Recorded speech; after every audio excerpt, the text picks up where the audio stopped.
গোপন সূত্রের খবরের ভিত্তিতে আবার করিমগঞ্জ পুলিশ আটক করলো গাঁজা সহ এক পাচারকারীকে। বহিরাজ্যে গাঁজা পাচার করতে গিয়ে করিমগঞ্জ পুলিশের জালে ত্রিপুরার এক গাঁজা পাচারকারী।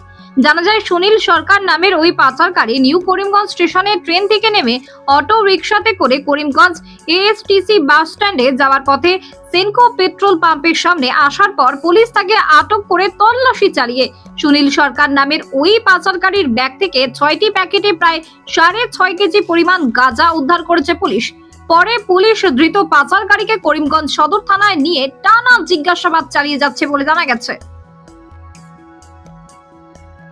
করিমগঞ্জ প্রতিনিধি রিপোর্ট লঙ্গাই টিভি।